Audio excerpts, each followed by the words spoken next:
President Donald Trump's unilateral decision to recognize Jerusalem as Israel's capital has confused the world. Despite no real pressure from Israel or in Washington, Trump threw decades of long-standing US policy up in the air. He embraced Jerusalem as Israel's capital without making any effort to accept Palestinian claims to the eastern part of the city, prompting analysts and former diplomats to write obituaries for the two-state solution. Despite warnings from close US allies, American President Donald Trump controversially recognized Jerusalem as Israel's capital and started the process of moving Washington's embassy from Tel Aviv to Jerusalem. However, at the same time, Secretary of State Rex Tillerson told reporters that the US embassy's relocation from Tel Aviv would probably not happen next year, raising even more questions about the timing and purpose of Trump's statement. Trump's announcement created numerous protests, with public anger at America's rejection of Palestinian claims to East Jerusalem, in violation of international law which recognizes East Jerusalem as belonging to the occupied Palestinian territories. Only the US and Israel oppose a two-state solution. The Council of the League of Arab States, at the level of Arab foreign ministers, declared opposition to Trump's decision and considered it not only invalid, but also a serious breach of international law. How destabilizing is this decision for the region? And is it a sign that Trump is happy to disregard Palestinian sovereignty? Simple questions with important answers. White House sources say Trump did not fully understand the implications of his decision to recognize Jerusalem as the capital of Israel. Do you feel safe knowing that a world power is being led by someone like Donald Trump? That's what we asked the public. I think the first problem is the threat he poses to our environment. That makes me scared. Even his face makes me scared. I'm not a politician or an economist, but it seems very bizarre to have chosen such a person to be president. Trump doesn't scare me because he'll be gone in 5 years, and they will institute a different set of policies. The Arab world is undergoing a major evolution, and this will be the century in which we change our identity. Yes, I am worried because the US is such a major world power. I don't know how Trump could come to power because running a business and running a country are two different things. A politician must understand the people and how the average person lives. So I'm staggered by Trump's election.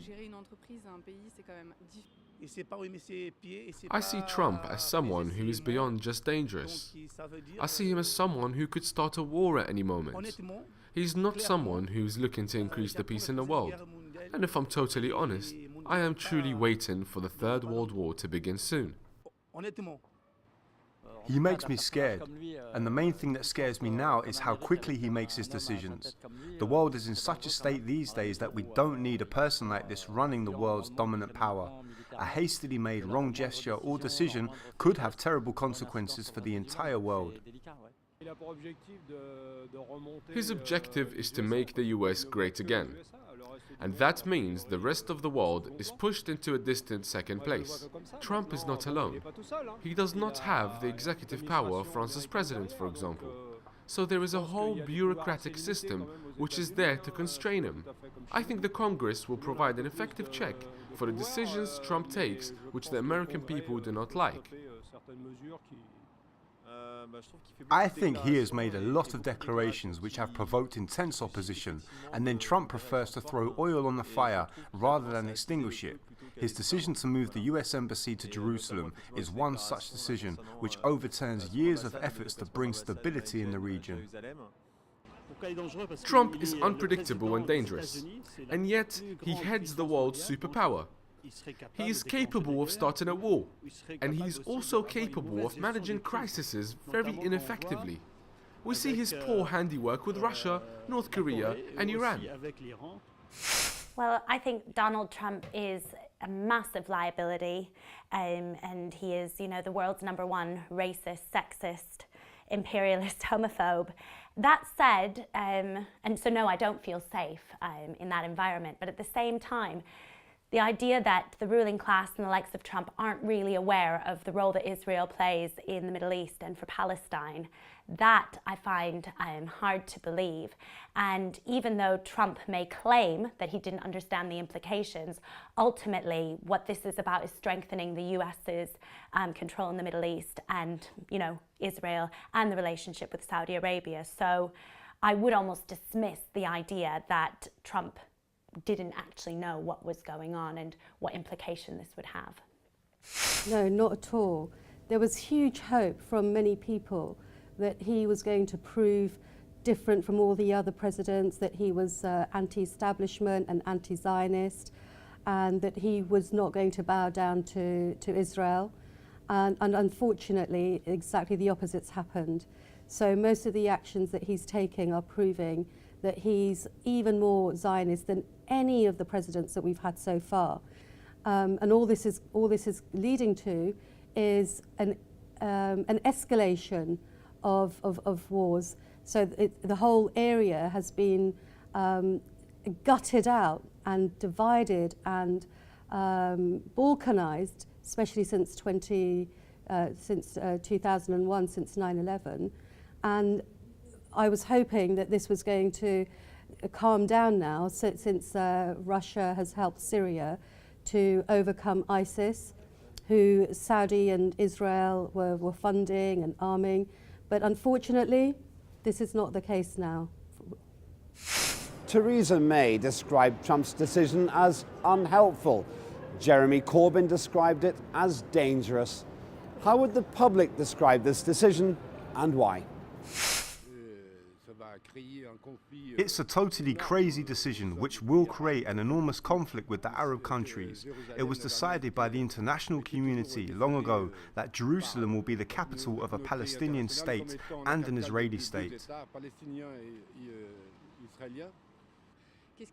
I don't really know what to say. Yes, it makes me worried, but what can we do? From the beginning, they could have created an Israel in the United States. Wouldn't that have helped them more? It's a useless decision because it simply cannot be applied on the ground. Even if Israel was happy with Trump's choice, it won't change a single thing. This is not a decision which Trump should be making because it should be the choice of the Israelis and the Palestinians. Those two groups need to decide on this together. But I'm aware that Jerusalem has been a source of problems for years and years. It's really a shame that we have so many people dying over this when we all just want to live in peace on earth. It's sure that it is serious. I am 100% sure Trump is going to lead us to war. And we are certainly not far from war in Israel. It's obviously a bad idea because even many Israelis did not think this was a good idea. This puts the peace process in jeopardy. Jerusalem is a holy place for three religions. It's not just for one state and not just Israel. We can't forget about Christians here. The holiness of Jerusalem is something decided by God and not by a president. This was such a bad move, I thought it was a joke. There is already an international law which decided the status of Jerusalem. So of course this is going to create major tension. I am not sure if the US will actually move the embassy there, given all the international outcry. But the President of the US does not get to decide what is the capital of Israel all by himself. I think this was mostly a symbolic move, but it shows that the US is clearly taking one side in the conflict. I don't think it's Trump's role to take sides. He should be promoting peace and mediation. Trump's behavior is going to worsen relations among Israel and Palestine. Right, well, the likes of Theresa May will say it's unhelpful because she believes in the peace process that started in 1993 and that this is disruptive for it. Jeremy Corbyn rightly will say it's dangerous because he understands that this will actually mean a ramping up on the attack of Palestinian people that's already happening on a daily basis. For me, I would say I think it's horrific. I think it's an exercise of a racist, imperialist agenda to destroy Palestine altogether and wipe it off the map. And so that's why I'd say actually neither of those statements I think actually completely encompass it. I'm against a two-state solution ultimately. I'm for a one-state solution, but a solution that is actually about Palestinians having the right to live in their country and a right to return home. And that wouldn't mean a separate state, that would mean a state where Jews and Palestinians, Jews and Arabs live alongside each other like they did for thousands of years. I think it's worse. It's highly inflammatory. It's provocative. It's stoking that area. It's provoking the powers in that area to it's an escalation. It's destabilizing the peace over there.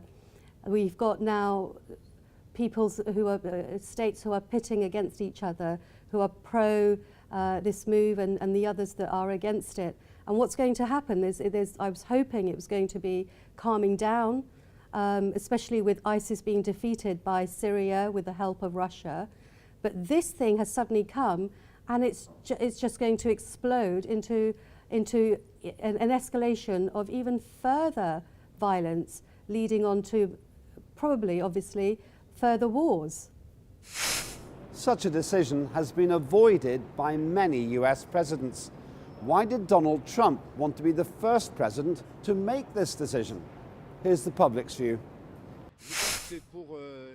This is just a diversion to turn the American public's attention away from the many crises in the US, such as Trump's ties, Russia during the election, and Trump's sexual assault questions. He's a guy with a lot of problems right now, so he needs a diversion like this. I don't think I can say what I really think on this issue, but we know what he is trying to do. He's trying to save his own skin. Trump recognized Jerusalem because he was fulfilling a campaign promise, and he will always keep his promises. I think he's just trying to please his voters and not the American people. I think he's just trying to please his voters and not the American people. It certainly seems a bit fascist to me.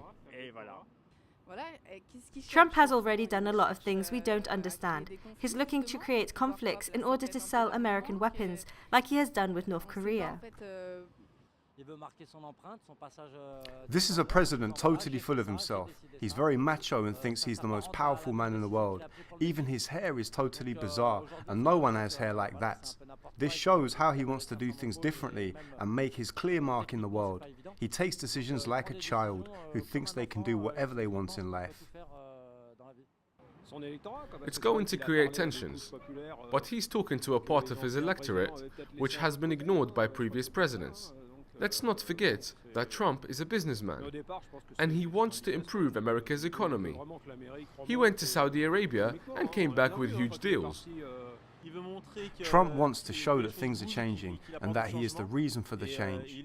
He wants to do things which nobody else wants to do, just to prove that he is different.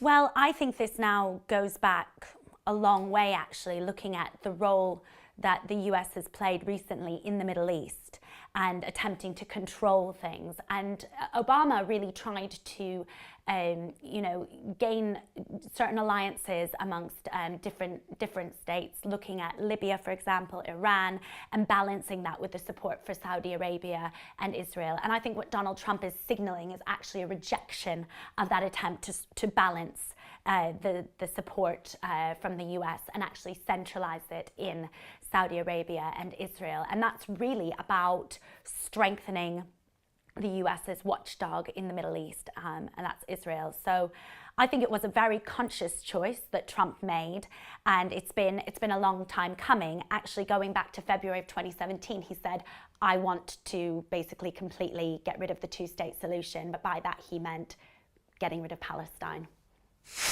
I don't think it's a case of him wanting to be the first. I think all the pieces are in place now for the Israeli people and the Jewish people to facilitate their Messiah, the return of their Messiah to Jerusalem.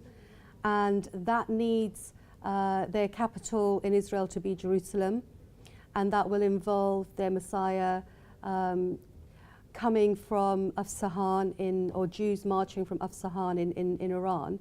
And that can only happen once they've destabilized the area.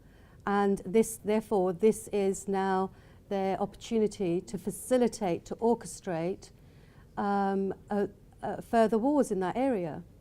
4.6 million people live in Palestine, and about 860,000 live in Jerusalem. Of those, roughly 500,000 are Jewish and about 280,000 are Muslim. The total population of Israel is about 8.5 million people. These figures indicate the substantial potential for conflict between the Palestinian and Israeli communities. How does Trump's decision affect the stability of the region, and why? We put that to the public here in Britain and in America. This is going to create enormous tension in the region.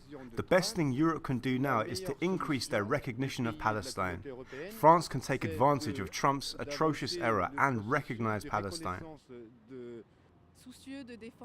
We already see in the news that this has created tensions, especially among the youth in both countries, who want to defend their country and their region. The problem is that the Palestinians and Israelis don't know each other well enough, and that's why they attack each other. It's a pity, because today we have more solidarity with each other to live together in peace. I think it could increase tensions, and it's going to motivate the extremists on both sides. Such extremists have been waiting for something like this to justify their extremism. This is going to have repercussions for the rest of the world.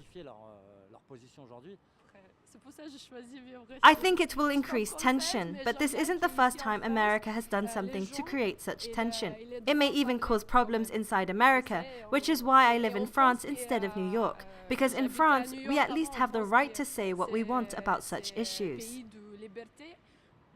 I don't think we're going to war because of this. The previous Bush and Obama administrations, however, kept saying we aren't going to war. And they were in conflict after conflict. But I think the Trump administration is different. We see that unrest has already started. We don't know where it will go, but I think this is something which is going to worsen things, as opposed to making them better. I don't think it will increase tensions, because this was a calculated, negotiated move. I'm sure all Arab countries have been warned about this ahead of time. Trump is someone who says what he thinks, and this was all his election program anyway.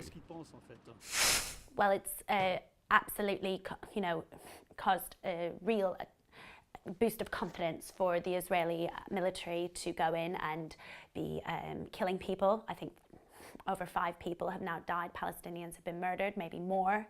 It has also seen arrests of people as young as the age of 12, 13, 14. I saw a photograph of a 14-year-old boy being dragged away. Initially, there were protests that were called. There were protests all across the region, and there was protests here, 3,000 people outside of the US Embassy last Friday night.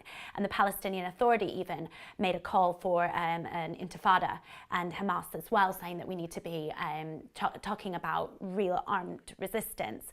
And I think the fact that protests haven't been as big as they should be actually does show, I believe, a bit of a failure of the strategy actually of the likes of the Palestinian Authority, and maybe the fact that they don't have the respect of Palestinians that we need in order to get another intifada.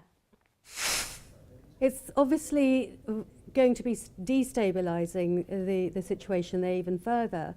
We've already got tension brewing because of the war that Saudi's been waging against Yemen, which is atrocious, and nobody in Western media has been talking about that.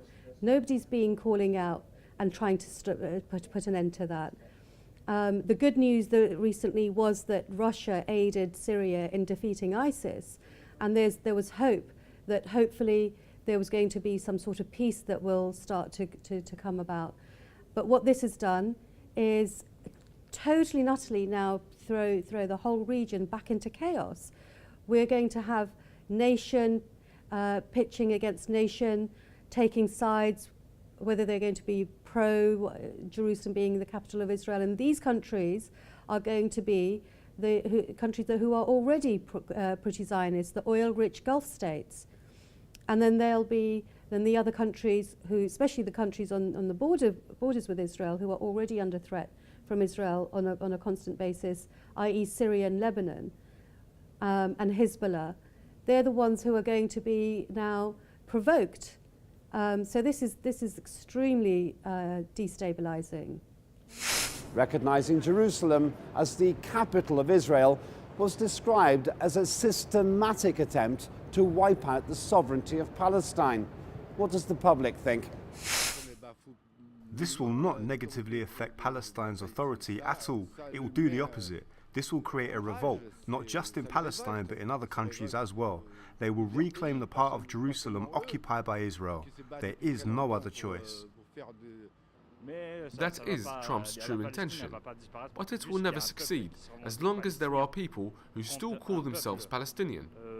As long as the Palestinians exist, they will fight for their identity and their future, so Trump's actions are meaningless. It's possible. They have already succeeded in erasing a lot of Palestine's history and culture. Turkey tried to do the same with their genocide against the Armenians or the American genocide against their Indians. But every people have the right to exist and no group should ever be erased. The Palestinians will never accept this, and they are ready to do anything. They know that the land truly belongs to them. They do not have the means to resist, but they will never give up. Well, that is obviously the dream of the Israeli extremists. The Gaza Strip is down to just a few kilometers, so their intentions are clear. Now they are taking Jerusalem. So where are the Palestinians supposed to go if the Israelis erase their state? I can't stress enough what a bad decision this was. The US has been redrawing the map of the region a lot recently. They tried that with Iraq and Syria. They do not want to see certain countries succeed. Countries like the United Arab Emirates work with the US to help keep other countries down economically. Anything is possible, but certainly not everything should be supported. Unfortunately, I think the two-state solution is dead. The problem of Israel and Palestine goes back 5,000 years. And over this time, sometimes the Israelis have won, and sometimes the Palestinians have won. Even the Christians won once. Today, Zionism is obviously victorious.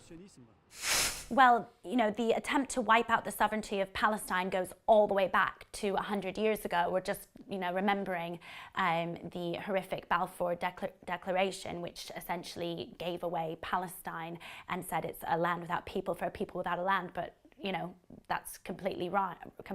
There's hundreds of thousands of Palestinians were forcibly removed from their homes in 1949 and then again in 1967. And so, yes, I think that this most recent move is, you know, the newest step of imperialism, ramping it up and actually saying it's about a complete wipeout of the Palestinian people, and it's about racism, it's about imperialism, it's about global domination, and if there's something which Donald Trump is about, that summarizes it.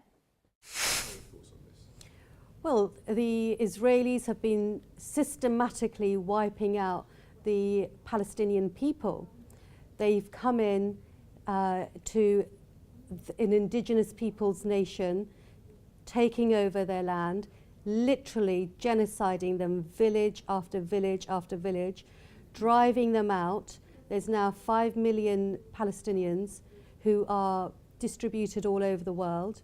They're not being allowed in, they're not being given their right to return. They are being bombed and butchered every couple of years because someone apparently throws in a homemade rocket over the wall. And so the Israelis then bomb them with phosphorus bombs, which literally burn their flesh to the bone. And this is the last piece that's left. They've driven them out, they've genocided them, they've humiliated them, and now they're ripping their heart out from their country. European foreign ministers have strongly rejected calls by Israel's Prime Minister Benjamin Netanyahu to follow Donald Trump's example and recognize Jerusalem as Israel's capital. Even the Czech Republic, one of Israel's closest allies, said the US president's decision was bad for peace efforts. Within Trump's inner circle, there seems to be a belief that the decision was smart and was made at an appropriate time. From their perspective, Arab leaders must accept this decision and deal with the potential unrest which this move may create within their countries. From many other people's points of view, it's just another sign that Trump really doesn't know much about diplomacy, Palestine, or peace.